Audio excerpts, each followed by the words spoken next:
Okay, I'm going to call this meeting back to order. Councillor Zanker, you have a resolution for us to rise and reconvene from closed session? Yes, thank you. Moved by myself, seconded by Councillor Dubineau, that Council now rise and reconvene from closed session at 5:55 p.m. with no report, or with report. Staff proceed. That as staff directed. proceed as directed. Are there any questions or comments? All those in favor?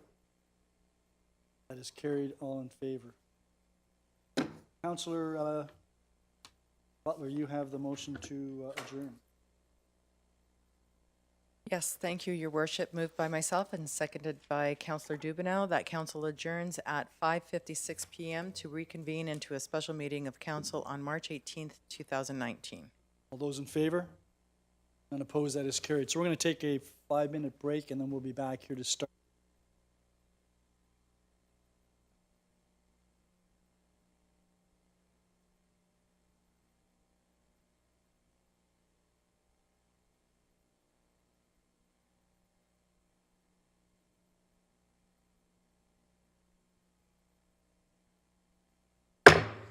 Call this council and committee meeting to order.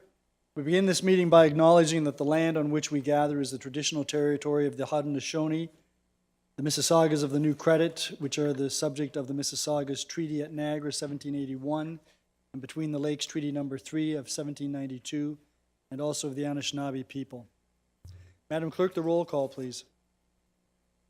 All members of council are present, Your Worship, with the exception of Councillor Noyes.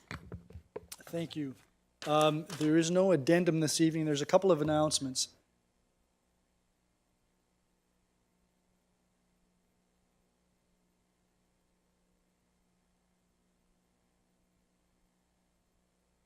First announcement has to do with the town is pleased to announce that it has initiated a municipal-wide active transportation master plan.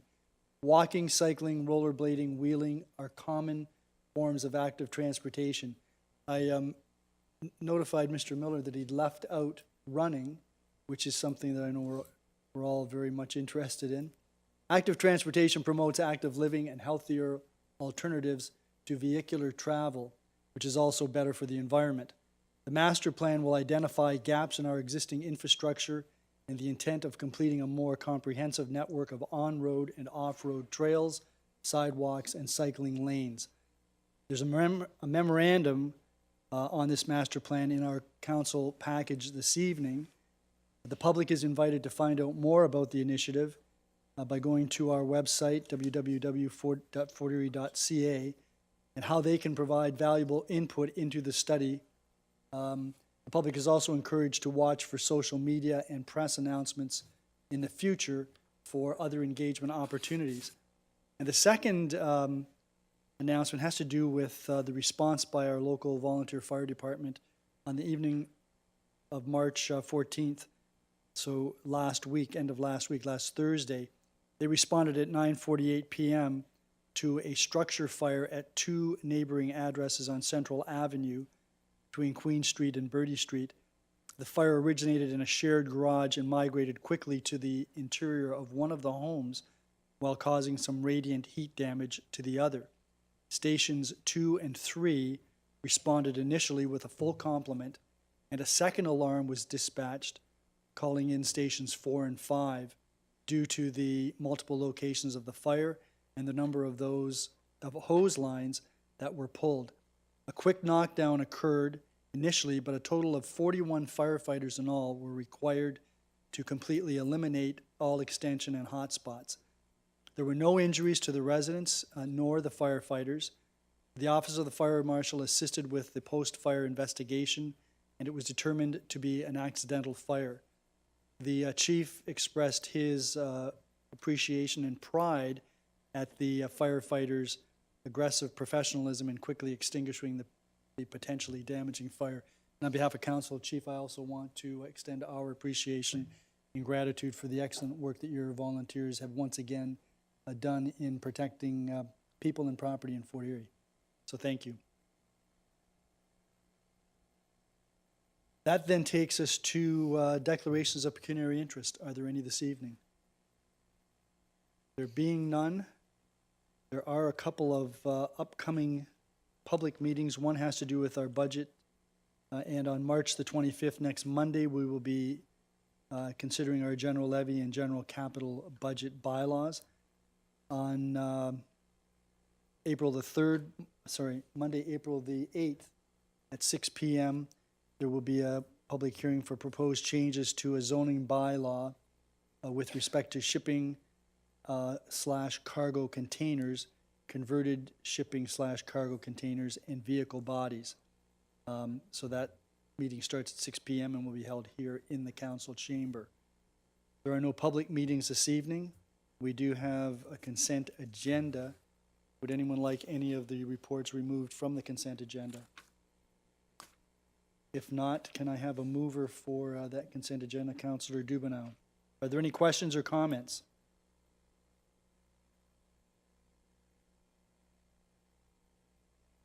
Mr. Brady, on the first report, which deals with the designation of 848 Garrison Road, there's a reference in the report to steps, if this passes, steps being taken to have this property nationally designated because of its significance. And I'm wondering what steps we would be taking. Would we simply communicate the recommendation of council to the appropriate national body? To the mayor, yes, we'll provide that information to the appropriate body, and any steps that they suggest to us to move it to that status will take place. Okay, thank you. Are there any other questions or comments? If not, all those in favor? None opposed, that is carried. That then takes us to Planning and Development Services, and that is Councillor Butler. I lost my program. I don't know who's who. Thank you, Your Worship. Planning and Development Services is now opened, and there are no presentations or delegations this evening, which brings us to report PDS 77-2018, which is short-term rental options, a report that was postponed from January 14th, 2019, Council and Committee meeting, and I believe that we are going to have to postpone that as well. So can I have a mover? I'll move that we adjourn, we defer this to, I think it's April the 15th, to be dealt with at that time. Great. That, does anybody have any comments or questions with respect to the timing? Seeing none, I'll call the question. All those in favor? That is carried. That moves us to new business inquiries, and we have a memorandum from Chris Miller, Neighborhood Planner, Active Transportation Master Plan, in the memo. We can move ahead with that. Does anybody have any questions or comments? Councillor McDermott? Yes, I do. I'm a little bit distressed by the fact that the region is still reviewing the CIP program. So it's kind of up in the air until they do make a decision. It's my hope that we have some mechanism that we can tell the region how we feel about this excellent program. I think we've used it something like 48 times, and it's a benefit to everybody, I think. So I'm not sure how I do that, whether I do it through a notice of motion next time out, but I think we should be, stating our belief on how important this is, not just to us, but to businesses throughout Niagara. I agree with you, Councillor McDermott, and I think that it would be wise for you to bring it up as a notice of motion, but further to that, if Mr. Brady could comment. Just on a point of order, aren't we talking about the active transportation plan? You've moved off of that, so you're under new business. Okay. Because he had read it. No, he had read it. Well, can I comment on that before you go to Mr. Brady? I had a meeting, had a telephone conversation with Walter Senzik, the mayor of St. Catharines, this morning. We'd had some communication prior to that. And today we were both at the region and we met with the chair and the acting CAO with respect to this. I'm going to be bringing a motion on Wednesday at the Corporate Services Committee meeting at the region, requesting that the $600,000 allocated by the region last year be reintroduced into the 2019 budget. And I would expect that that will be supported. Definitely the mayors will support that. If that is successful, or even if it's not, it will be dealt with then on February the 28th at the regional council meeting. So that's the plan of action. Thank you, Your Worship. And Councillor Dubenel, you'd like to speak to it as well? Yes, thank you, Madam Chair. Just want to echo the sentiment brought up by Councillor McDermott, and I want to thank the mayor for taking this up. In Ward 2, we have the South End Riverwalk Community Improvement Plan, which was just recently implemented, and that, I believe, was, if not the first, one of the first community improvement plans that didn't benefit from the region's funding by them peeling it back. So I'm pleased to hear that the region is looking to evaluate this. I do believe it's a very important program, and I would like to see those funds available along the Riverwalk there in Ward 2. Thank you. Thank you. And before I go to Mr. Brady, any other comments from councillors? Then Mr. Brady.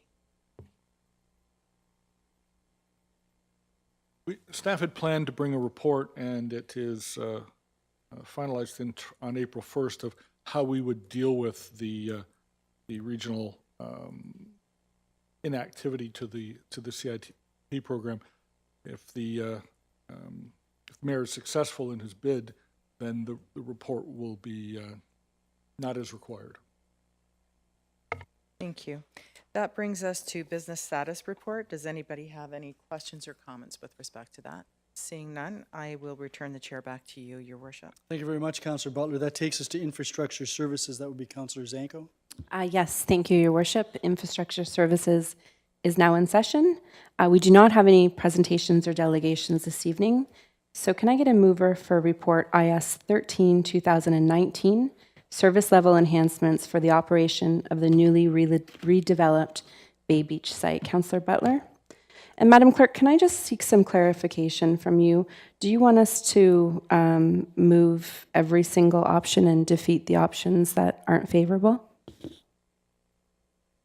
The way staff have prepared the report, someone would need to move each recommendation with an option number in there. That would be discussed and it would be voted on.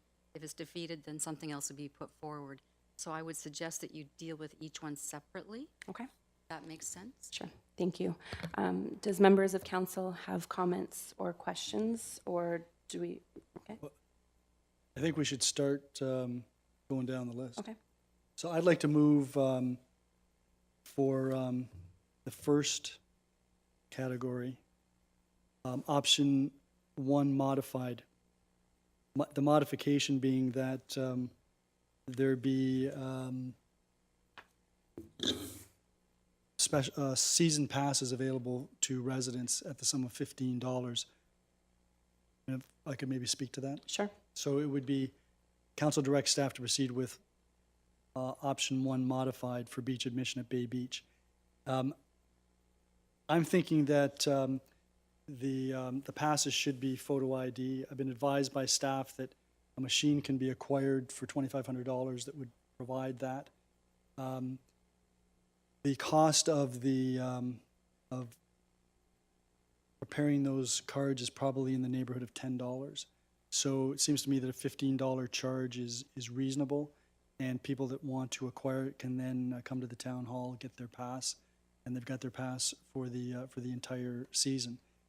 For those who don't want to get a pass, the beaches are going to be accessible for free up until 10 in the morning and after, or I think it is during the week and on the weekends before 9 and after 5, so that they maybe don't have to get a season pass if that's when they're going to be walking on the beach.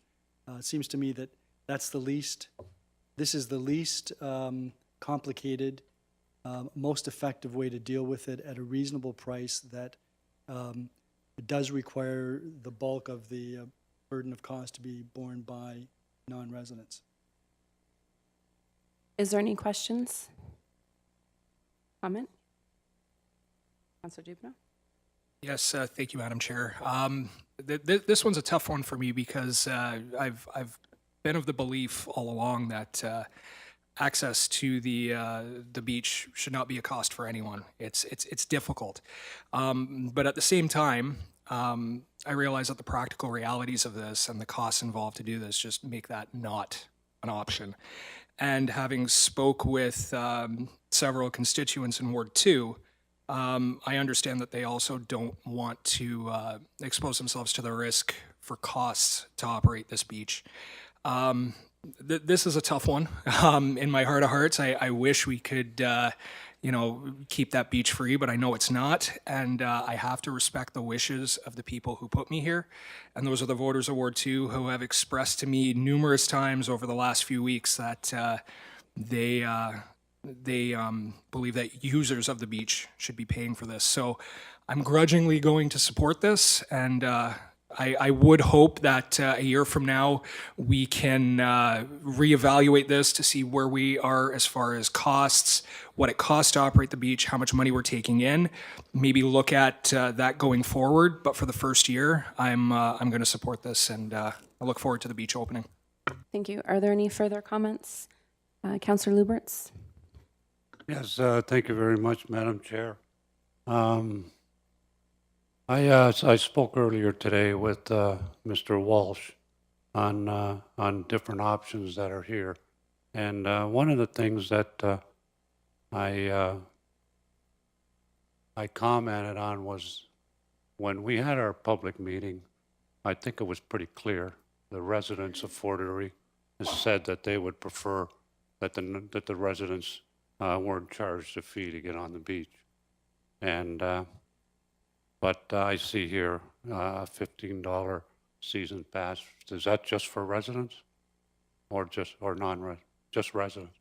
All right, but I still agree with the residents that there should be no fee for the residents. But another thing I discussed with Mr. Walsh was whatever we do tonight, I think that it should be for this year. It should be a trial basis for this year, because we did listen to a lady at the public meeting that was involved in tourism, and she said, we have a lack of data as far as Bay Beach is concerned. So when we're looking at anything with Bay Beach, I think that what we need to look at this summer is to get the data and make sure that we get the data, that we cannot sit here and start debating as to what's more accurate than the other, because that's what happened when this report first came to us, right? We're looking at what did Donna Hine and her company say about their surveys, and then the survey information was challenged, I guess you could say. So whatever we do, right, my preference here would be option 3, that the residents are free, right? So I can see probably where this is going to go, but I'm going to side with the residents on this one. And but as long as we understand, right, and I'd like to get some confirmation that this will be a trial basis for 2019. At the end of 2019, we will decide on what changes we can make. Now, I know there's some reference here about doing some surveys over the summer and getting data, but I don't see anywhere where whatever we decide is going to be a trial basis. So maybe we can add that to your motion, Mayor Redekop. Mr. Walsh, did you want to comment on that first? Thank you, Madam Chair. As noted in the page 5 of the report, we do plan to take comprehensive surveys through the year, determine a number of parameters. We will bring a report back following beach season on councilors' wishes concerning attendance and financial figures, operating successes, and opportunities for improvement. Yes, thank you very much, and that's exactly what, it's in the report that they will be doing that, but as long as it's understood that this is trial, and if Mayor Redekop would like to make a change to his motion, then Your worship?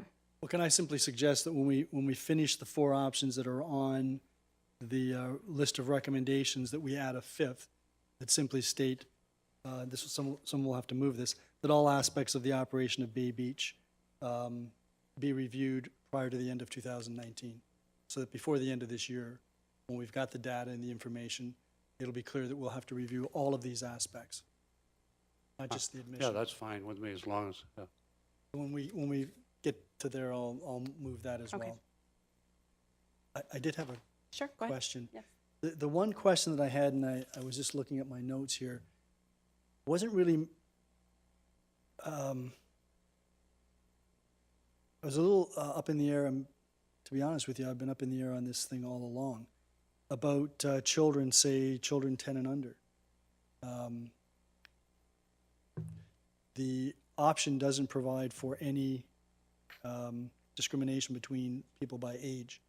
This says all residents, and I guess I was thinking all residents except all users except residents who have a pass. But also I was thinking that maybe children of a certain age shouldn't be required to pay. Had staff considered that? Well, I know they'd considered it. Mr. Walsh, I know that what you're showing here in option 2 is youth 15 and younger free. But in reference to what the mayor's first option that he's moving forward with, was there any thought in that regard?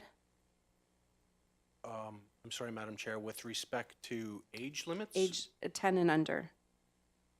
I think 10 and under is doable. We'd be welcome to do that. As the mayor pointed out in a previous communication to me, there may be some discretion on the front gate staff as to who's 10 and who's 11 and who's 9. But I think if we use our common sense, we'll get that all sorted Yeah. out. And If I may add Sure. something to the mayor's request about photo ID. He's Sorry, Mr. Walsh, go ahead. oh, thank you. We'd prefer not, as staff, we'd prefer not to use a photo ID machine this year. We're content with handing out a credit card type card that says Bay Beach 2019 season pass on it without photo ID. It does allow for cheating to occur, but we as staff feel that the incremental costs from cheating to the cost of the machine is not worth the cost of the machine. We're also a little worried that if the machine breaks down when everybody shows up on day 1 to get our pass, it's going to present the wrong image. So for this year, and we'll see how it goes, it's staff's preference just to sell a generic season pass. So I wouldn't be thinking $15 then, I'd be thinking maybe 10. Well, the season pass was not so much to recover the cost of the pass, but more to offset a $5 admission fee to the beach. So at 5 attendances to the beach, after that the patron is gaining advantage. That wasn't really my intent. My intent was basically to recover the cost. So having said that, I'm thinking that I'd rather make it $10, not 15. So that would be my motion, to be $10. Season pass can be acquired for $10. If it's not going to be photo ID, simply then we have an understanding of who's got the pass. And I expect that there may be some sharing of the passes, but again, we'll have data which will indicate who is paying and how much. And to me, that's fundamental in us being able to make a reasoned long-term decision as to how much we should charge, if we charge at all. Any questions with regard to that correction? Councillor Luberts? Yes, thank you very much, Madam Chair. Just to go on about the cards, I did look into it a little bit, and there are other ways that we can prevent the card sharing. Now, I know that if you were to go to, say, a tour of one of the wineries, you could buy them day passes online, and you can buy it right off your phone. When you get to the winery, they tap it. It can only get tapped the one day, once in that day. So once you tap it, that pass is no good anymore. And I'm just wondering if if we could talk to some of the manufacturers that are into that software business, that we could get a card with a barcode and we can tap it at the gate. It's good for one tap. You're in, you get your bracelet, and now you can enter back and forth. Then at the end of the day, you just clear your computer, and the next day you can tap again once. Now I'm wondering if we could do that. I'm sure that it is available, but I'm not even sure if, Mr. Walsh, you could answer that question. Well, Madam Chair, I'm familiar with what Councillor Luberts is talking about, but now we're introducing a measure of technology at the beach, which we didn't really want to do. We're adding costs down there. yeah, but wouldn't a season's pass? I mean, you're going to renew it the next season. So if we're going to be going with season passes, let's get going with season's passes. That's the way I look at it. Well, I'm from my understanding, this year is going to be kind of the test year, and with these season passes as well. Is that correct, Mr. Walsh? If you find that we're having an issue after this season, then perhaps another method will be considered or brought to council. That's correct. That'll be part of our follow-up report. Anything further, Councillor Luberts? Councillor Butler? Thank you, Madam Chair. I just wanted to pipe in with respect to what Councillor Luberts was saying. I actually like his idea, and I think, you know, as a go forward in the future, it might not be a bad idea to take a look at what the cost. It would be cost prohibitive this year and maybe next year, but in the future, it might be very helpful and easy for all of those visitors that want to come and can just download it, as he says, on their phones or whatever mobile device they have, and click in. So it's easier to keep tabs on individuals and the amount of people that pass through. But it is cost prohibitive for this year, I would think. Councillor Dubineau? Yes, thank you, Madam Chair. Just going to the earlier point about the possibility of people, you know, sharing passes. I'm hoping, and you know, staff can take this information and you know, disseminate it as they will. But I'm hoping that if there's ever a question as to whether a pass is being shared or being used by multiple people outside the scope of its intent, that we would have some mechanism in place to enforce that at the gate, perhaps, you know, to ask for extra verification of address or something like that, just if it becomes a problem. I don't think it will be, because this is the test year, and I think I can't see that being an issue, but I would hope that if that is a concern going forward, that there would be some mechanism in place where that can be enforced. I think you, Mr. Walsh, I'm sure you're noting that if you haven't already considered that. Yes, we have. Thank you. Councillor Luberts? Yes, thank you very much, Madam Chair. And if we're going to bypass this for this season, then at least when we get our reports in September, that this information be looked into over the summer so that these software manufacturers can let us know what is available in these situations, because I'm sure that technology is available. And, well, you know, we're in the electronic age, so we should have that at our gates as well. Okay. Mr. Walsh, noted. Noted. Okay, I think we're ready. I will call the question, and just to repeat that motion, it's council direct staff to proceed with option 1 with a season pass of $10 for residents and children under 10 free for beach admission at Bay Beach. That's it. All in favor? Opposed? That carries. Do I have a mover for the second that, which is council directs staff to proceed with an option for access through Ashwood Road allowance to Bay Beach? And further, I guess we'll stop with that. Mover? Councillor Luberts? Thoughts on the floor for comment or question? Which option have we moved? One? Okay, removing option 1. Any comment or question, Councillor Butler? Thank you, Madam Chair. I don't have a problem with option 1. I just wondered if maybe you can provide me with an answer with respect to costs involved to operate that entrance and exit. Mr. Walsh?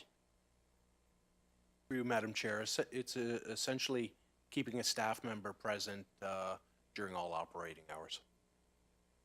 And just to follow up on that then, with the admission fees that we're going to be putting in place, will that help offset that cost?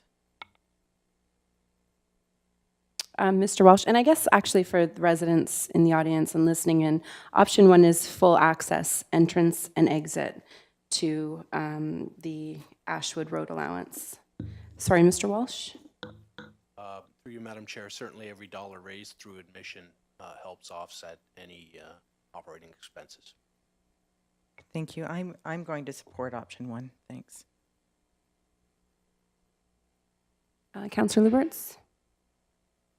Yes, thank you very much, Madam Chair. I'm just going to refer back to our public meeting again.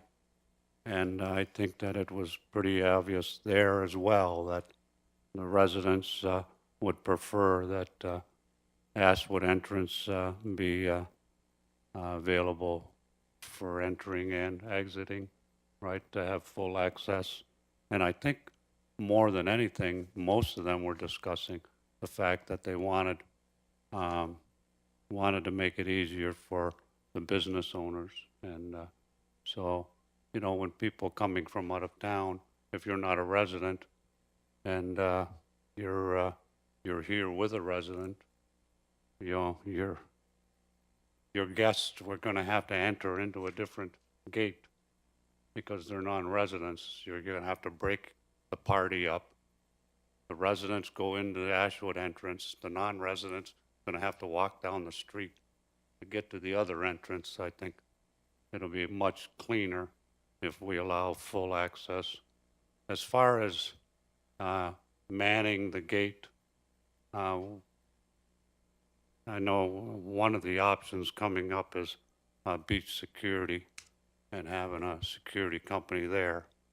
And I can only say that if the option comes not to hire a security company down at Bay Beach, I think in the future you're going to find that you're going to have to get a security company because we have to check those coolers, right, for alcohol and different things. That's going to be So- the next that, so I think we'll probably Yes. be discussing that at that But time. that's why I'm saying on here, when you're talking about, you know, the cost of manning that gate, you know, we got to man the gate anyway.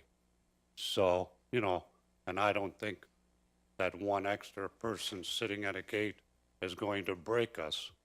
Because when we look at where we're at with Bay Beach, the whole concept of Bay Beach and raising monies for charging fees, and it even started with the parking, and now it's with the entrance to the beach. The whole concept from day one, when I got started with it, was all about offsetting the cost of operating. It wasn't to maximize our profits or maximize the amount of money. It was to offset. So if you make 50,000 or if you make 35,000, as long as you're providing a quality and a good experience for the beachgoers, that's the goal that we should be looking at, and not maximizing revenues and maximizing time and cost or minimizing everything. Thank you. Any, Councillor Dubino? Yes, thank you, Madam Chair. I won't be supporting option one at this time, and I want to qualify that because I think ideally that would be the best option. But going back to my earlier point about what residents have in Ward 2 have conveyed to me, it's concerned about costs. And if we have the opportunity to reevaluate things a year from now, knowing how much money that we're going to have to offset the cost to staff that for an entrance, then we know going forward that those costs are minimized for the taxpayer. So right now, for the first year, we know we have to have at least one entrance open to get people there. So in that regard, I would be more inclined to support option 3 for the first year until we get a baseline to understand how much revenue we have coming in, how many people we have going there, keep an eye on things. And theoretically, even going forward, if we find out that we have a crowd of so many people trying to enter the one entrance and it becomes an issue, we could even modify it. You know, again, I'm probably speaking too much to staff without asking them, but you know, there's always opportunities to adjust things and change them as needs arise. So to that end, I won't be supporting option 1 at this time, but I think it is something we should consider in the future once we have a baseline to know how much it's going to cost us. I thank you. Mr. Walsh, did you want to comment on that regarding Councillor Dubineau's mention of monitoring and perhaps revisiting if there was an issue? Madam Chair, I would hope that as the summer progresses, if we run into an urgent situation, that council trusts staff enough that we may make changes on the fly based on the situation. Thank you. Your Worship, you had your hand up. Yeah, I'm going to support option 1 because that was what we heard loudest and clearest, and we heard there were a number of reasons, not just the convenience to the people that are using the beach, but also the fact that it's the Ashwood entrance is closer to the stores and the restaurants and what have you, so that a lot of people would be utilizing that or would find it more convenient to get to those shops, which is one of the things that we're trying to do. The other point was that if you've got 2 areas where people can come in, you're likely going to be able to spread out the crowd as opposed to having them tend to congregate wherever they come in, and some will go down and some may not. The third point is I'm hoping that we're going to be going with a security firm to manage this beach during this experimental summer. And if we do, I don't see us changing the number of entrances that we have partway through the year, because that would end up changing the dynamic in terms of who we have to hire and who we don't hire. So I'm going to support number 1 for those reasons. And again, thinking in my mind that this is an experimental year and there's going to be some of these things that are going to have to be worked out. But it seems to make sense to me that historically Ashwood has been utilized. I don't know why we would cut it off. Okay. Is there any other? I'm going to go to Councillor McDermott. He hasn't said comment yet. I can support option 1 on this. I kind of think it's appropriate to do. I just want to remind people that, you know, this has been a major investment from this community between us and the region, $3 million, to be an economic driver for that end of the city. And I pretty much agree with the residents on almost every issue, with exception of the fee. And I think the mayor's motion tends to give people opportunity. It's basically 2 days at the beach for a whole season's pass. When you're incurring all the costs of all the requests of the people that came to the public meeting, we have to be prudent in making sure that we at least try to recover some of the costs. Because again, during the summer, we're going to be at Mother Nature's mercy as well. If we have a rainy summer, well, we'll probably take it on the chin. But the fact of the matter is, we do have to consider the bottom line as well. There's taxpayers throughout Fort Erie who do not use the beach that also have to pay for this. But I do agree on this one, I'll support option one. Okay, Councillor Luberts?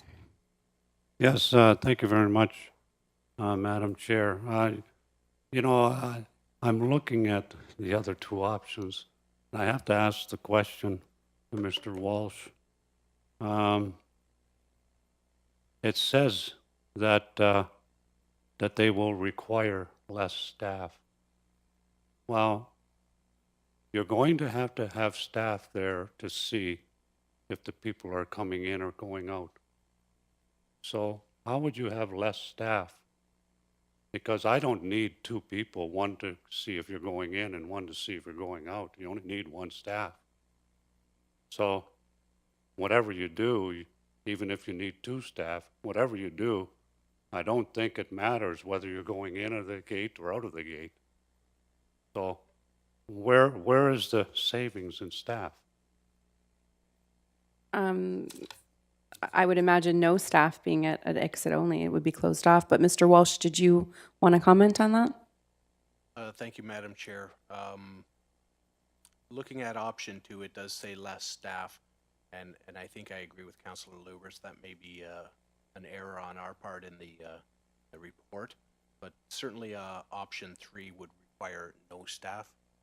There would be an upfront cost to build an exit for the facility, though. Yes, I can see where Mr. Walsh is coming from, but are you not going to have staff there to make sure that these younger kids that are bringing their alcohol in, they're going to get stopped over at the Bay Beach entrance and they're going to say, well, take it down the Ashwood entrance. There's nobody monitoring. Well, I guess with option 1, there will be monitoring. So that's what's on the floor. It looks like that's probably what's going to move forward. Are we ready to call the question? All those in favor? Opposed? So option 1 carries.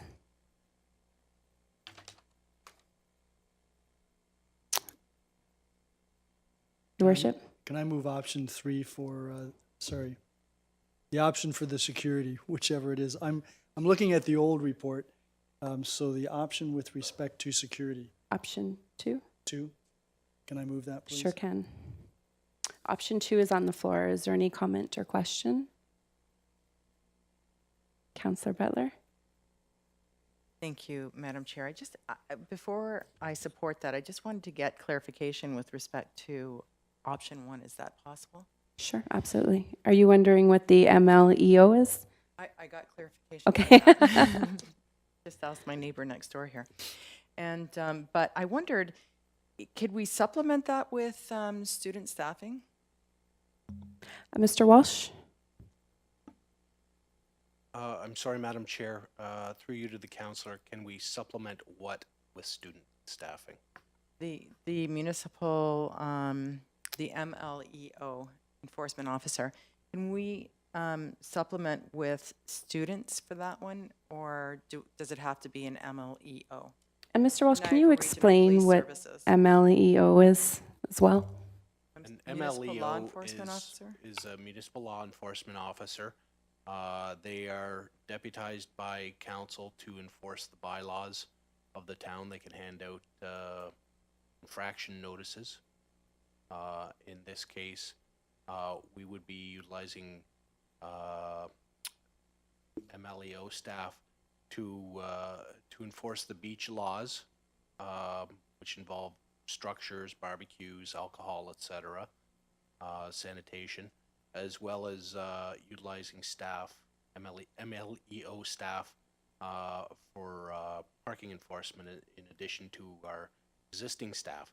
Typically, when we've hired MLEO seasonal staff, they have been Niagara College students going through their bond security program. Okay, are we ready to discuss the mayor's motion? You're ready? Can I speak to Sure you my can, yes. motion? Were you finished, Councillor Butler? So we've heard a lot of comments with respect to this particular issue and what we need at the beach. Last summer was a summer to be forgotten because the complaints were endless They were unbelievable. I couldn't imagine some of the stuff that was going on the beach. The idea of security checking bags as they go into the beach seems to me the most logical way to make sure that we reduce potential for damage, harm, violence, who knows what all. We're just very, very fortunate nothing untoward happened last year. The original report called for a number of municipal staff to be on board and what have you. I don't think we need all of the staff that necessarily was anticipated in that report, but I do think that obviously we need enough staff to make sure that maintenance is taken care of, the beaches are clean, et cetera. The other thing that we need, and I didn't see that in this particular report, was the changes to the bylaws, the Parks and Beaches bylaw, which are going to deal with things like no barbecues, no tents, no fires, that type of thing. Believe it or not, no public defecation on the beach. Who would have thought you'd need that in a bylaw, but apparently you do. So I'm hoping that we're going to be addressing that as well before we leave this particular report. But that's why I'm supporting security at the beach. In years gone by, security has been very effective. And it seems to me that if we're hoping that we can attract the number of people to this beach, we owe it to the people that live in the neighborhood to make sure that people are well behaved. We wouldn't contemplate this type of conduct in Oaks Park. We shouldn't contemplate it or condone it anywhere else. Mr. Walsh, were you kind of waiting to see which option would be moving forward and then bringing some bylaw changes forward, or can you make a comment on the mayor's request? Through you, Madam Chair, that's exactly what we're doing. Very shortly, we'll be bringing changes forward to the bylaw. We did note some of the changes that were needed in the original report with respect to beach umbrellas and types. Barbecues on the beach are already outlawed, but we'll need changes to the fees and charges bylaw, et cetera. So yes. Thank you. Does any other member of council, Councillor Lupertz? Yes, thank you very much, Madam Chair. Again, I just want to go back to the original concept of charging fees at the beach. And I was involved with this from day one. In 2001, whenever it was that we bought this property, and then we moved forward. And I was part of the delegation that came forward and gave the town ideas of parking. And the whole concept, again, the parking, we were going to bring in a security firm, right? And the parking fees would pay for that security firm.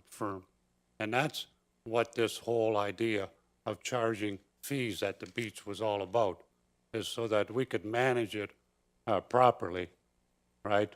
And then we could offset the cost by charging fees to get in.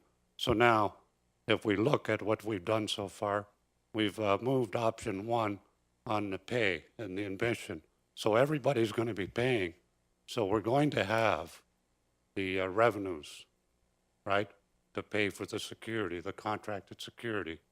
And what we found in the past was that the students, and I'm not being disrespectful to a student, but if you have somebody, an older person, that has a little more authority over a younger person, they tend to listen more. And if you have a security guard, right, people understand that you have to start abiding by the rules. And when I read this report, it shows that it gives a negative impression when somebody comes down to the beach because you have security. Well, I heard the stories on the other side when the people that had all these problems, and when we didn't have security and then we brought security in, the people felt much better knowing that there was somebody there that was watching over and making sure that somebody was following the rules, and there was no alcohol. That was the biggest reason for the security, was the alcohol. The alcohol was a major, major problem, and it was taken care of when we brought in our first security company. And they had very, very good control of that beach. And so I think we need a good contracted security company to come back in and take over and watch over for the rules and the regulations.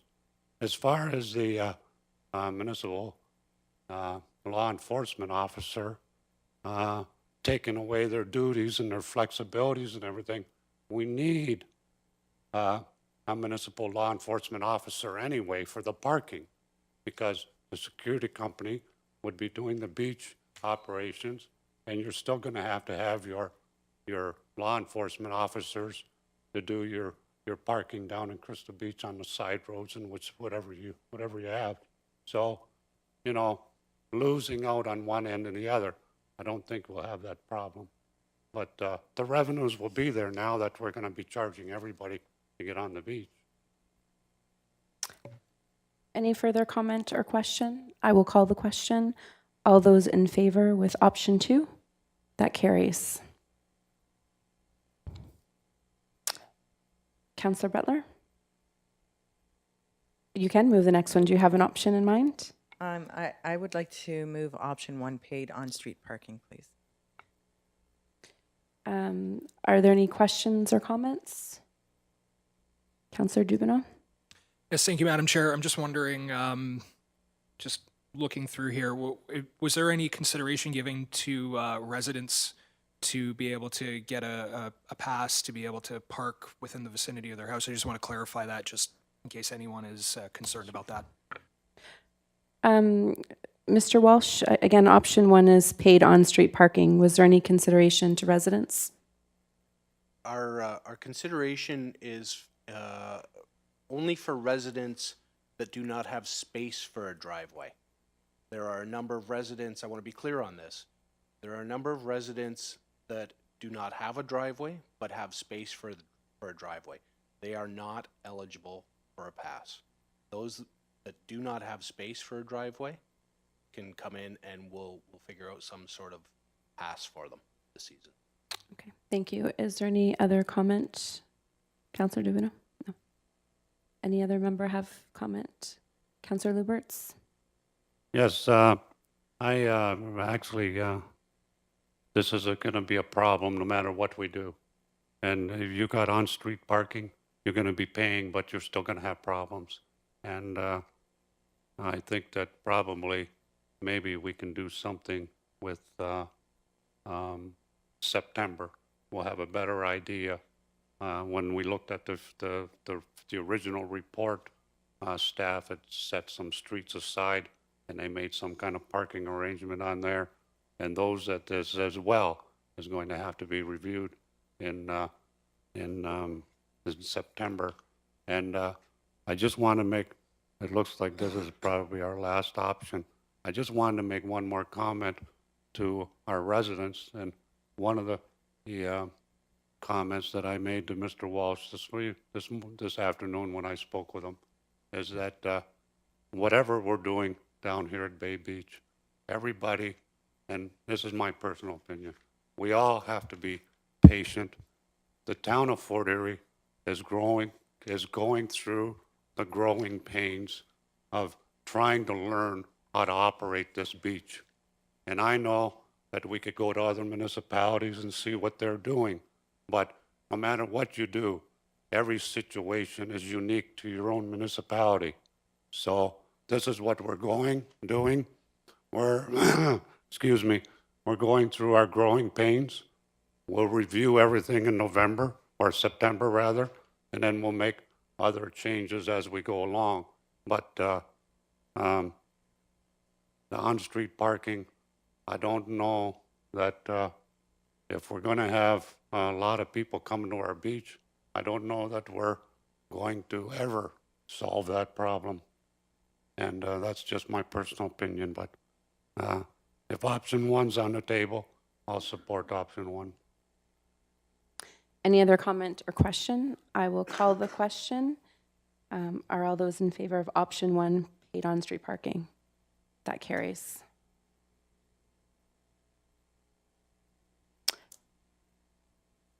Your worship? Yeah, Madam Chair, I'd like to move an additional recommendation to this report, and that is that all aspects of the operation of Bay Beach be reviewed by staff prior to the end of 2019 and reported to council.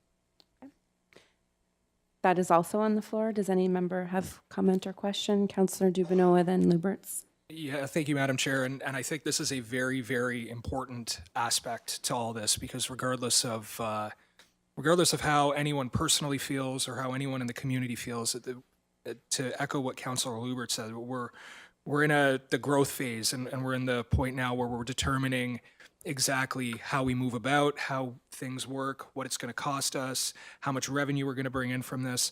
So regardless of this year and the decisions we make now, I think it is absolutely vital that we review this at the end of the season, see where we sit, and then have the opportunity to make those changes there. And I'm very supportive of this, and I'm glad this is being added.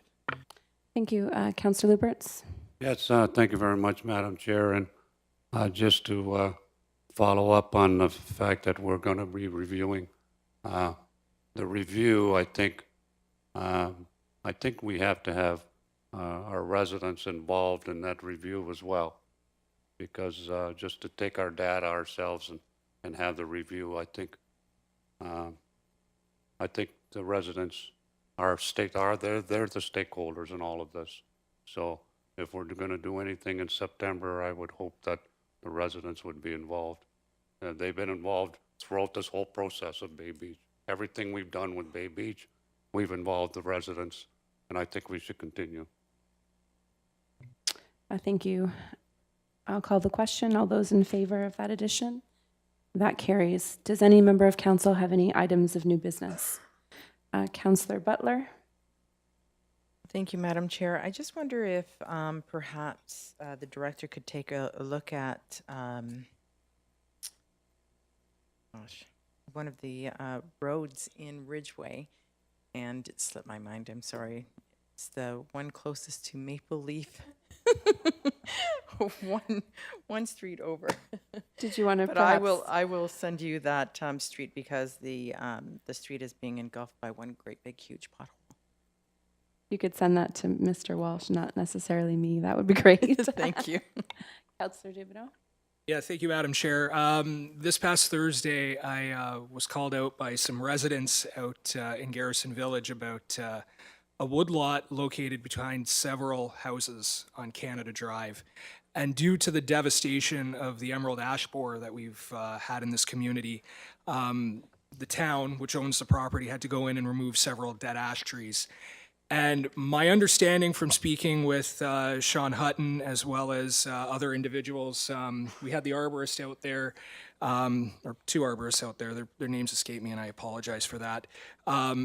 There's some concern with the way the policies have been set up by the Environmental Advisory Committee with regard to how trees that are felled have to be left on site. And unfortunately, because this woodlot is so small, it's only the depth of one lot, give or take. It looks like a tornado has gone through there. So I'm wondering if we can perhaps have staff look at, and perhaps EAC needs to be involved with this. I'm the new guy, so I don't know quite how we would go about this. But I'm thinking it's very important, just due to the size of the lot, that we get someone in there to clean it up so it looks a little better, so it doesn't look like a tornado went through there. And even going forward with consultation with staff, perhaps we can get some leeway with town-owned lots where we have arborists on staff, that perhaps with them being professionals, that we could perhaps have a little more leeway with how trees are either felled and left in place or removed due to the specific nature of those lots. So I'm just wondering if perhaps we could have this looked into and sorted out for the residents, who we actually have a couple of them sitting here right now. Mr. Walsh. My apologies, Madam Chair. I know the matter of what Councillor Dubinow speaks. Sean gave me a briefing this morning on it. I know you and he had talked about changing the recommendations of EAC on this parcel. Would it be best if you brought a notice of motion to address the issues of EAC in this particular motion so that we could take issues as staff and not be in contravention of EAC's recommendations? Councillor Dubino? Yeah, if that's the best way to go about this, I mean, regardless of the means by which we go to resolve the situation, I'm perfectly fine later tonight in the special council bringing up a notice of motion to deal with this. I just think it's important that we start moving forward, because if anyone hasn't been out there, I took some pictures. It's a pretty rough situation. It's already bad enough that we've lost so many trees to the emerald ash borer. And my house backs onto a wood lot. And when I built my house, it was beautiful, lush and green, and now it's a sea of dead trees. So it's bad enough that we're facing these challenges. I think it's very unfortunate that due to some of these rules, which I think were put in place for good reasons, that we end up with outliers like this that are adversely affecting residents. So yeah, if this is the best way to go about it, I will bring a notice of motion. Okay, perfect. Your worship, did you have? I did, and I meant to refer to it when we were dealing with the Bay Beach report, but there was a comment at the end of the report about how these changes were going to be communicated, and it made reference to a media release. During the Corporate Services Subcommittee meeting, I mentioned that I thought it needed to be much more robust. I think we need to make sure that we get this message out as to what we're doing and get it out in as many ways as we can. The communications coordinator is aware of that. The other thing that was mentioned during the public meetings, and I think it's also fundamental once we've approved the bylaw as to what can't be done on the beach, is that we get proper signage at the beach. So it's pretty clear when people arrive what's possible for them to do and what they shouldn't be attempting to do. Councillor Butler? Yeah. Yes, you can. And then Councillor Lubert. Sorry, thanks. The street was Pleasant Avenue North. Yes, thank you very much, Madam Chair. And I think that looking at, we just finished up with the Bay Beach operations, and I think the mayor mentioned during that he was going to bring up the other rules that we had discussed in the original report, as far as, the tents and the barbecues and all those restrictions we haven't dealt with. And I'm wondering, can we Mr. deal Walsh with said he them? was waiting to see what options would be moving forward, and then he would be bringing forward some bylaw changes.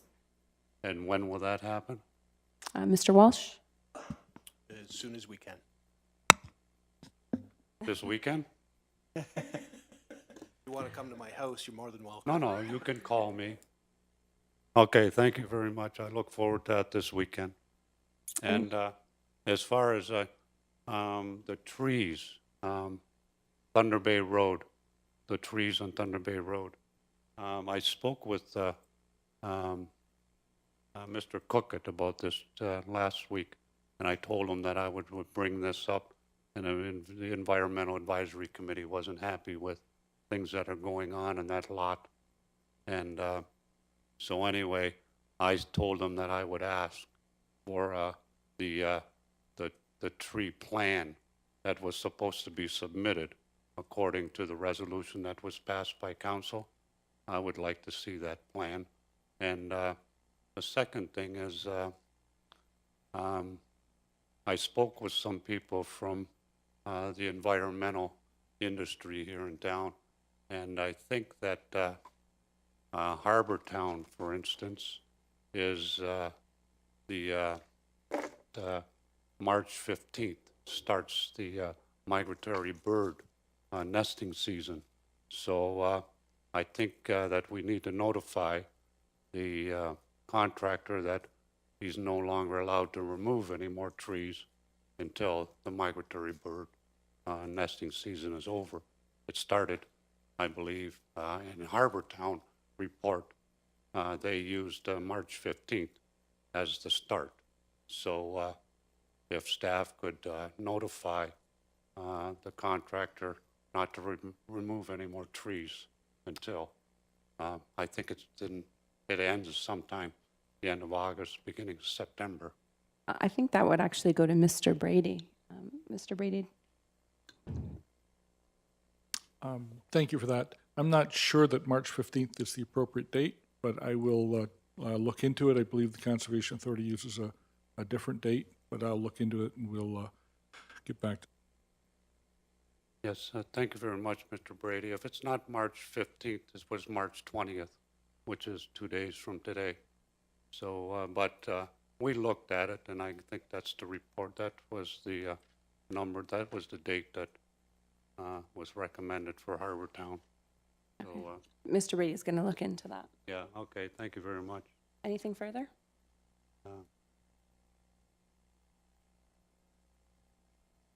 No, thanks.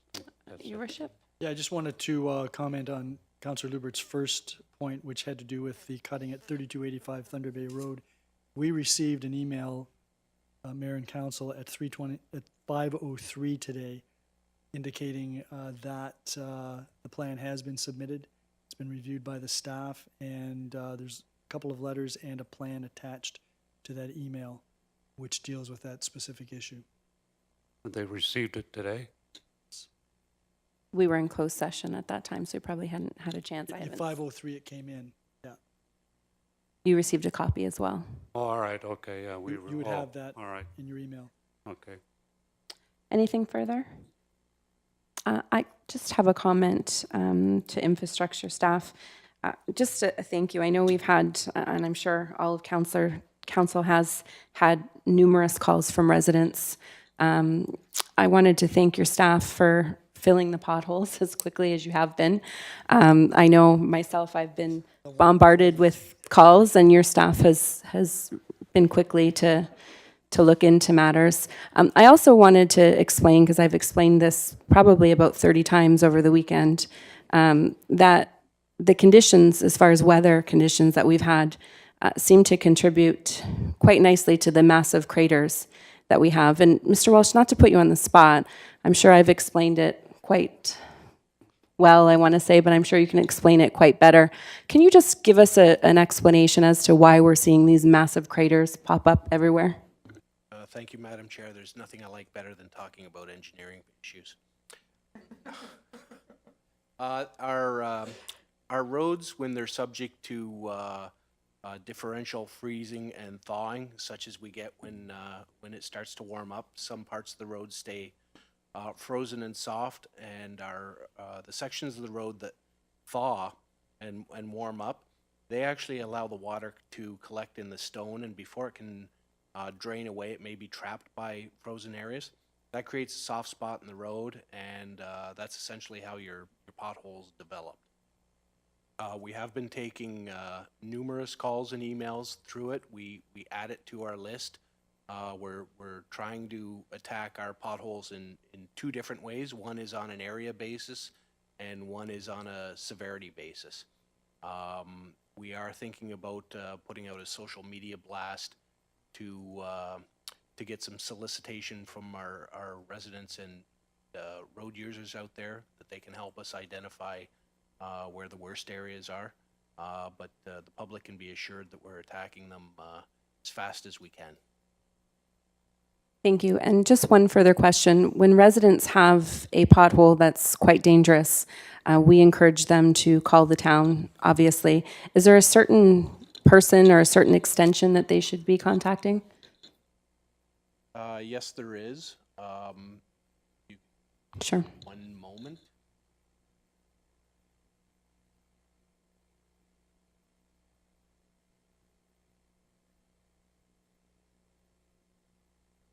So if the residents call in, if they can call extension 2481, that goes out to our Gibson Center, our Roads and Fleet Division, and they are the Division of Infrastructure Services that deals with our pothole issues.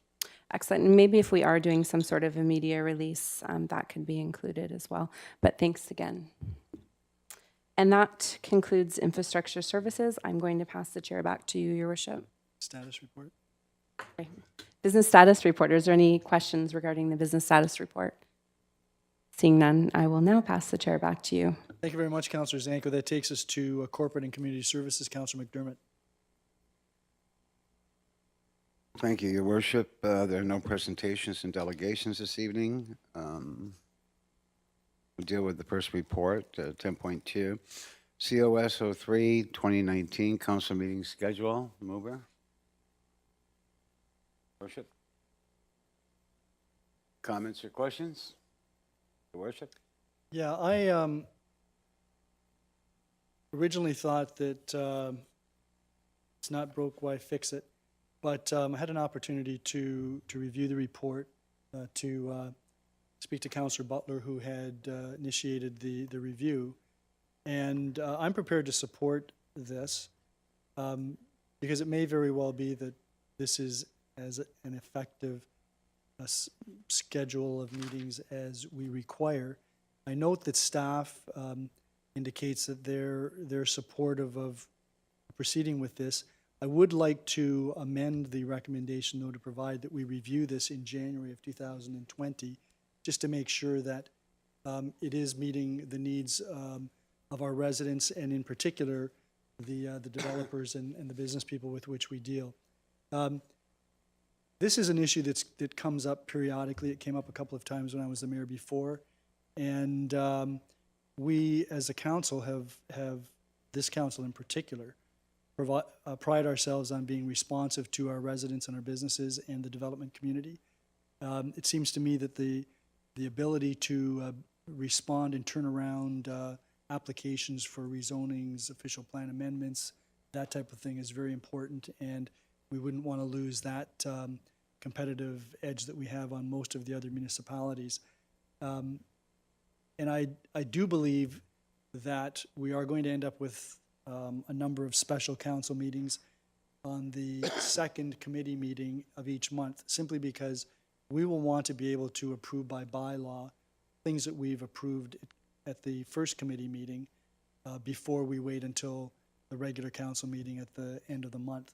So I expect that will happen, and that's fine with me because it would be a night that we've already set aside for being here. I much prefer to have a schedule going forward where I know what my commitments are on a Monday evening, so that rather than be calling special meetings on nights that looked like they were open 3 months from now and then ending up getting there and having to call a special meeting where I've maybe committed myself to something else, I don't really prefer. So I think the 3 meetings per month schedule probably accommodates that nicely. We can set out what we're going to be doing. We can kind of count on, I think, not a lot of special meetings on nights when we're not otherwise going to be here. The reality is that we have done a lot of business. We've done a lot of work over the last 4 years, and this particular term of council, we've had some very, very heavy meetings. And just looking at the business status reports of the 3 business subcommittees, the 3 business status reports that we have tonight, you'll look that we have a total of 4 or 5 reports for our April the 1st meeting. If we didn't have 3 meetings in that month, those reports wouldn't be dealt with until the middle of April. And there are 10 planning and development reports for April the 15th. So we would have 14 reports to deal with, and that doesn't include the reports that might be coming forward in any event. So that I think to go to a 2 meeting per month agenda would be just too much. The meetings would be too long. And the reality is that when we get to 10 o'clock, if we're here till 10 o'clock, with all due respect, some of us aren't making the best decisions because we're up. Some of us are up early. We've got full days. Staff is up early. They've got full days. They're not at their best. They're excellent, but they're like everybody else. They get tired. So I'm going to support the 3 meetings per month because I think that it may be something worth trying to see how we can respond.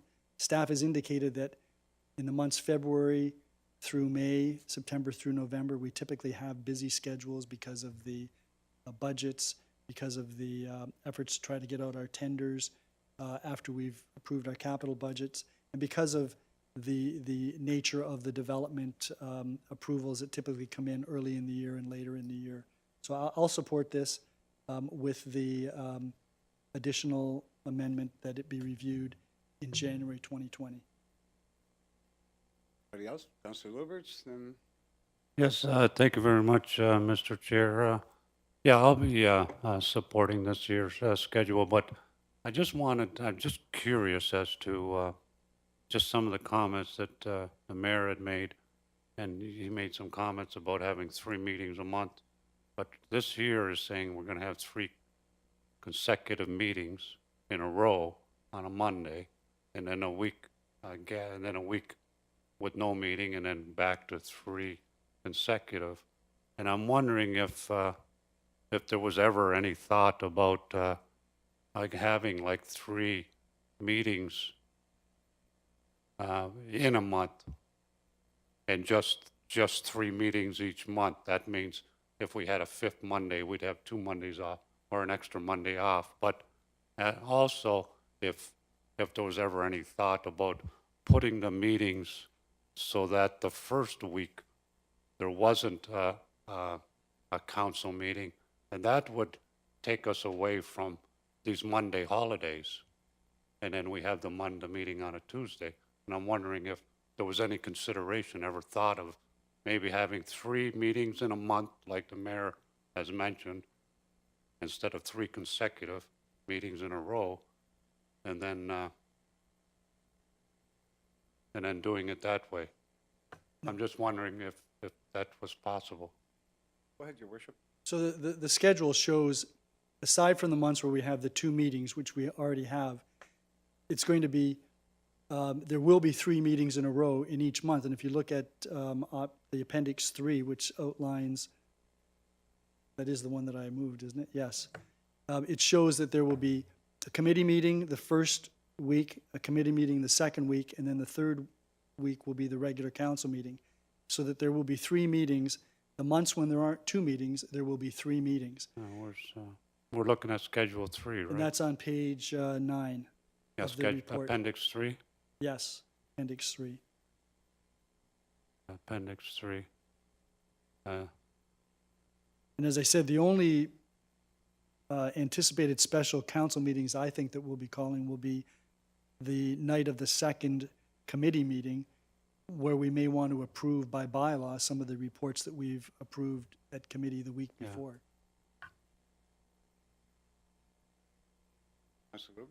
Yeah, but I just thought that, you know, because the Mondays in the beginning of the month, sometimes we have to switch it to a Tuesday, like you can see in January, right? The meeting would have been moved to January 1st, which is a Tuesday. We could have had it the 7th, the 14th, and the 21st. You know what I'm saying? If we just make sure that the first week we don't have a meeting, and then we have 3 consecutive meetings. Madam Clerk? I just thought that it would save us. And then, you know, some counselors like to go away on the long weekends, and then, they got to spend time on their long weekend looking at their package while they're away or something. I don't know. There is no meeting off. January the 1st. That's black. That means that's a holiday. Yes, I see that, but I'm just saying that if it was the holiday was a Monday, then you wouldn't have them. You would have it, you know what I mean, on the Tuesday. And I just thought if the staff looked at that, if there was ever anything like that considered, it would just make it easier. No, that's fine. Councilor Butler, and then Councilor Dubois. I actually like Appendix 2 better with the 2 meetings per month, and with the option to call us in for special meetings if we need it. But and the reason I feel that way is because we're able to accomplish so much in the months that we do have only 2 meetings per month, and more than 90% of our business gets taken care of behind the scenes, and really this is a formality. So I'd prefer it. However, I'm willing to go with Appendix number 3 and test it out for the year and see how that works first. So that's my comments regarding that. Any further questions? Councilor Dubois? Yes, thank you, Mr. Chair. I agree with Councillor Butler. I'm in favor of Appendix 2. And I'll explain my reasons why, because I know there's certainly benefits to all 4 of the proposals. There's also drawbacks. But if you go to the report and you look at the analysis of what other municipalities in the region do. Now, as it stands right now, with our current schedule, Fort Erie has 37 meetings a year. Now, that might sound like not a lot, but when you look at the rest of the municipalities, we're the outlier. There's only 3 municipalities in the region that have more than 30 meetings a year. They're Thorold, Fort Erie, and Welland. Now, if we went with Appendix 3, we'd be reducing that amount by 6. Now, would we achieve the benefits of attempting to streamline council meetings, have more room to discuss issues with staff and stuff like that? I'm not so sure.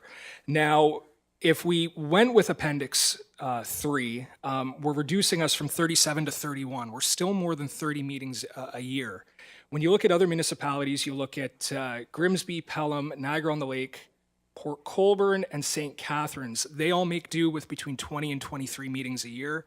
Appendix 2 would put us into that same level. You know, you even look at some other municipalities like Lincoln, West Lincoln, Waynfleet, Niagara Falls. They make do with 13 to 17. I'm not sure, and perhaps, you know, I might get an earful after I say this.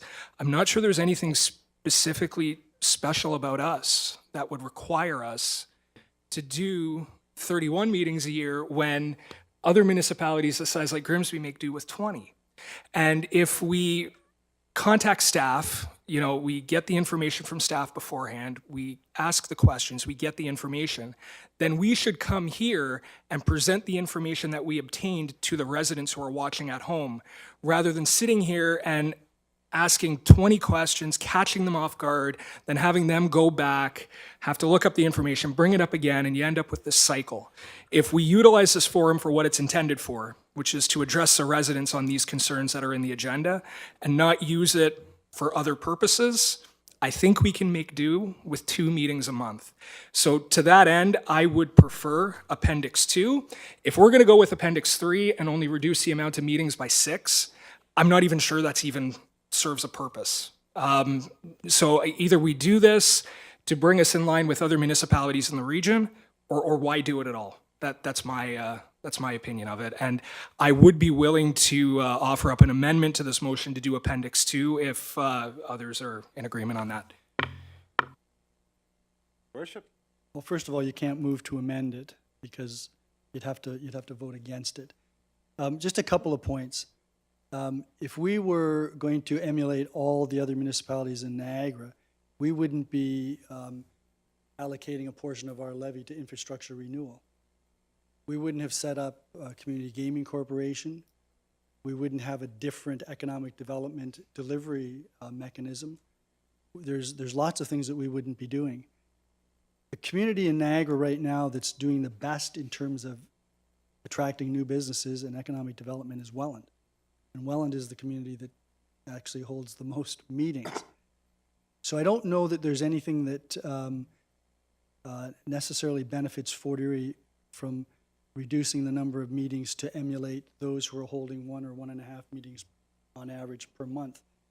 To me, it's about the what our function is, and our function is to represent the public. This is the public's forum. This is the opportunity for members of the public to come to speak to us on issues of importance. And if we reduce the number of meetings, we reduce by definition the opportunities for those individuals to come to our meetings to speak to us. I don't have a problem with councillors asking questions. That's our job. I think it's courteous and it's helpful to staff if we give them some information ahead of time to let them know that this is an area we're going to be questioning you on, because I don't think it's very helpful, nor is it very productive to try to catch staff off guard. And the reality is that we do a lot of business. We may very well be doing more business than some of these other municipalities, and I'm not in favor of meetings that go to 10, 10:30, 11 o'clock. They're just not productive. The other overriding concern that I would have is the public perception. as I said, this is the public forum. I think the public needs to see us doing our work. I think they need to see us doing their work regularly. And I think we need to make sure that we're available to be responsive to the residents, businesses, and the development community as much as we possibly can. So those are the reasons why I support 3. I wouldn't want to go down below 3 unless I see how this works out. You know, when we ran for council, we knew that there were 4 meetings a month typically. Nothing wrong with changing that, but I don't know about changing it by half. I just don't think that that's very productive, nor do I think it's wise. Councillor Butler. Thank you, Mr. Chair. I just want to debate the one point. I agree that this is a public forum and that residents have the opportunity to watch us in action to decide whether or not something is in the best interest of the municipality, and it also offers them an opportunity to come and speak to council as a whole. But we can't lose sight of the fact that when we are out in the marketplace, we are representing them on a day-to-day basis, and that being in front of a camera doesn't necessitate the fact that we are now doing our job. We do our job every day. Every morning when we receive a call, every afternoon when we receive a call, every evening when we go and meet with the residents. That's our job. That's what we signed up for. This is a forum to be able to pass a vote, yes or no. Do we agree or do we not agree? The fact that we're sitting here debating that, I think, is the wrong message that we're sending out to the public. What we want to debate is the fact that we have an option to do our business and do it in the same manner but more effectively. Ask those questions, research the answers, disseminate the information to the general public. That's what we've been hired to do, not to put our hands up and grandstand in front of the TV cameras. We're here to actually do something forthright for the public. So, having said that, I'm okay with 3 times a month. I'm also okay with 2 times a month. Maybe we test the waters with 3 times a month and then decide whether or not it needs to be looked at further. So I'm okay with option number 3 for now. Councillor Dubino. Thank you, Mr. Chair. I want to echo exactly what Councillor Butler had just mentioned. Earlier during this meeting, and they've since left, I had 2 residents from Canada Drive who contacted me. I went out and met with 6 or 7 residents who were concerned about a woodlot this past Thursday. My forum is not necessarily this horseshoe. My forum is 871-9309. Anyone can call me. Anyone can discuss any issue with me at any time. I will address those concerns with staff. I will bring anything up here at council that I think is important. I think the suggestion that the only, or not even the suggestion, but going along the roads that the only place that we deal with residents is here, I don't think that's correct. And I took a bit of exception to some of that. Anyone can contact us at any time. We can contact staff at any time. It's about the efficiency of how we conduct meetings and how we do things. Now, would we have meetings that go past 10 o'clock if we do it 2 times a month? I don't know. Maybe we would, maybe we wouldn't. I know that we've had several meetings right now 4 times a month that have gone longer than 10 o'clock. And perhaps that's maybe because, we aren't utilizing our staff resources correctly, that we are asking questions that could have been dealt with earlier, that we could have addressed by other means. I think going to 2 meetings, I think if anyone calls me up and sees the work that I do for anyone in the community, regardless of whether they're in Ward 2 or not, would understand that any suggestion of reducing the amount of council meetings is not a reflection on the amount of work I do. It's a reflection on the need to be more efficient in how we operate this forum here and how we vote and how we discuss issues. So I hope no one gets the impression that I don't want to do my job. That is not true. I love this job. This is the most awesome thing that I could ever do. I'm trying to find ways that we do things more efficiently here at this horseshoe. And that's why I think Appendix 2, when you look at how other municipalities do it, again, we can always reevaluate, but that's my opinion on things. And I hope no one out there gets the impression that I don't enjoy doing this and that I don't work hard at this, because that's simply not true.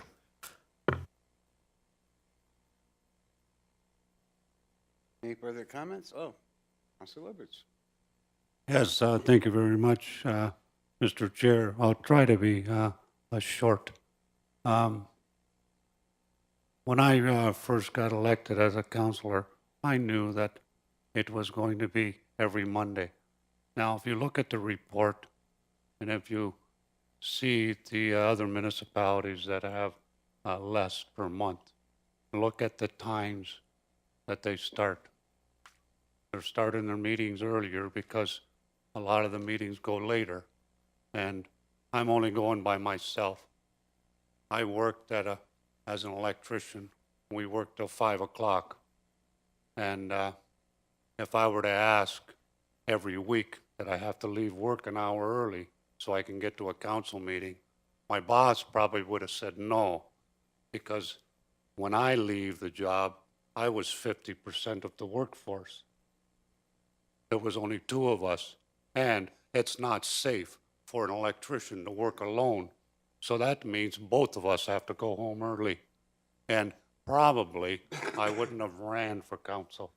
Now, some people might be happy to hear that, but unfortunately, no, I didn't have to start my meeting till 6 o'clock, and it gave me the opportunity to do that. And not only that, when we had to have a closed session meeting or a special meeting, we could have the option of having it at 5 o'clock, or we could have it after the council meeting, because most council meetings were pretty short, and we had the opportunity to have meetings afterwards. And so I would think that there would probably be a lot of people that would like to run for council and be a councillor, but having to be here for 5 o'clock, which means you would have to leave work at, well, depending on where you worked, early to make a 5 o'clock meeting. There's a lot of people that wouldn't be allowed the opportunity to even run for council. And so I would prefer that we leave it at 1 meeting every week and leave it the way it is. You can compare with other municipalities, but I talked to our CAO, and our CAO says Fort Erie's in great shape. And I know myself from talking to others that Fort Erie is a good community. And that's why we're a good community, because we meet every Monday. And we talk to our constituents every Monday. And we bring them this forum every Monday. That's why we're a better community than the rest of them. But I don't think that we need to change at all. I think we just leave it the way it is. We're going to get our business done. We get it done quicker once a week, and that gives everybody in the town of Fort Erie an opportunity to run and be a councillor as well. So I would prefer to leave it the way it is. Thank you, Councilor Liberts. Councilor Zanko. Thank you. I actually agree with all the councillors, Dubineau and Butler and your worship. I think when I read this report, the first thing that jumped out at me is we need to be a bit more efficient with our meetings. The concern I have is starting early. For me, I do work until 5 as well. I sometimes struggle to get here for our 5 o'clock meetings. So I'm probably more inclined to support the mayor's motion based on that. And I mean, if we can look at this and, if we find that there's ways of improvement as we go and to run our meetings more efficiently, I think we can always revisit it at that point. But to me, clearly, I mean, when we're having 37 meetings and municipalities like Niagara Falls or cities like Niagara Falls are having 17 meetings, it tells me that maybe we can use our time a little bit more wiser. Councilor Dubineau, and then Mayor Redicott. Just really briefly, I think the suggestion that we would start at 5 o'clock if we had less meetings. I don't think that's correct. St. Catharines has 23 meetings. They start at 6. They managed to get their business done. Now, again, I'm gonna keep this brief. We can have discussions about the efficiencies and all that, but just to point out the suggestion that we'd have to start earlier, I don't think that's necessarily true. Yeah, just two things. Number one, I was trying to express, and perhaps not very well, that this is the forum for the public. So if they want to talk to all 7 of us, this is where they can come. This is, I mean, we're very fortunate that we have such a wonderful facility that people can come into, and such an inviting environment when people do come here. And I suppose that's why we get so many people coming out. The second thing is, some of these municipalities have delegated responsibilities to their staff, which we haven't. And we have delegated a fair bit of responsibility, but I don't think I'm at the point where I'm prepared to delegate to staff the approval of contracts of millions of dollars simply because we've budgeted for it and it's come in on budget. I'm not prepared to do that at this stage. So I think on balance, this Appendix 3 is, if we're going to make a movement, let's try that, see how it works out, and maybe that'll provide us with some greater opportunities for efficiencies.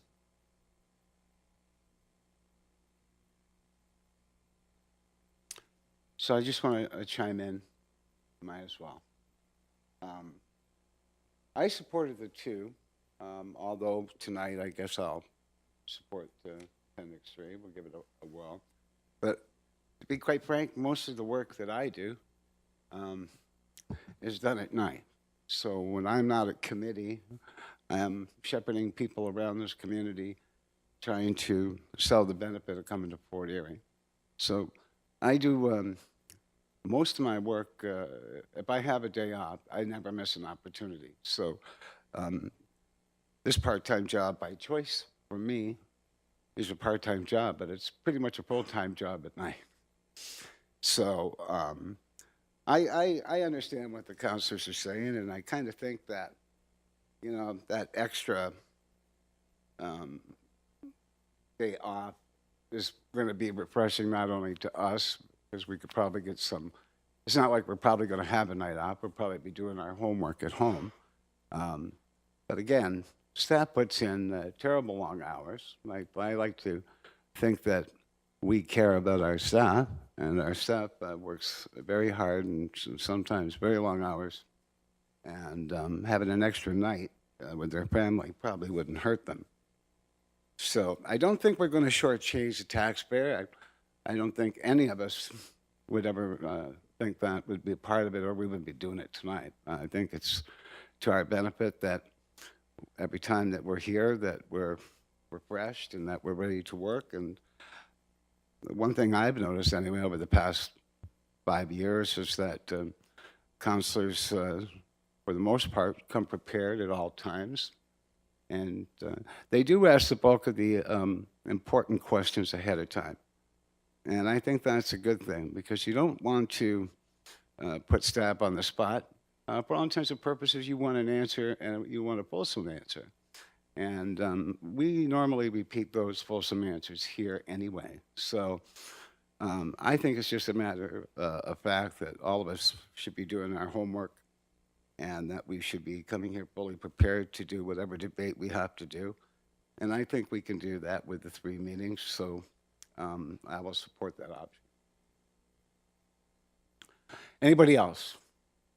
So let's just, we might as well just go to this appendix, because I think, so we're dealing with Appendix 3? Recommending? Okay, so all in favor of Appendix 3? Opposed? Oh. Chair, I just want to make sure Okay. that we've got, as part of that motion, the review of this in January of 2020. Of course. Okay, all in favor of Appendix 3 with that caveat? Carried. Opposed? Carried, thank you.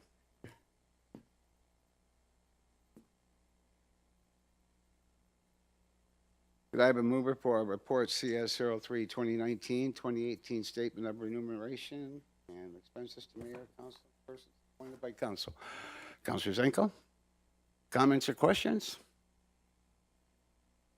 All in favor? Carried. Are there any new business inquiries under corporate? Seeing none, we'll move to the business status report. Any comments or questions? Seeing none, back to you, Your Worship. Thank you very much, Councillor McDermott. Are there any meetings that anyone wishes to announce? We have a strategic planning meeting on Thursday evening this week, March the 21st, starting at 5:30. Are there any other meetings? Councillor Dubineau.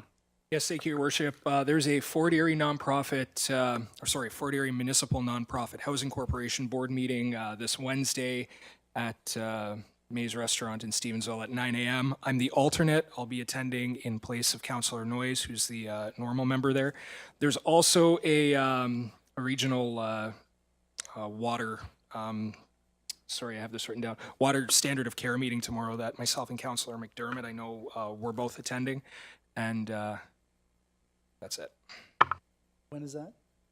That is tomorrow at from 6:30 to 9 at regional headquarters.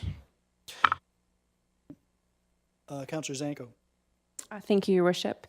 There's a FEAT meeting here tomorrow. That's Fort Erie Active Transportation. It's being held here tomorrow at 5:30 in Conference Room 1. There's also a library board meeting tomorrow being held at the Centennial Branch Library at 5:30 as well. So somehow I'm going to try to make both. I'd be interested to see that. I'd like to be able to emulate that in the future. Any other meetings? If not, then a motion to adjourn. Councillor Zanko. All those in favor? None opposed. That is carried. So we're going to take a 5-minute break, and then we're going to come back and we're going to do our regular council meeting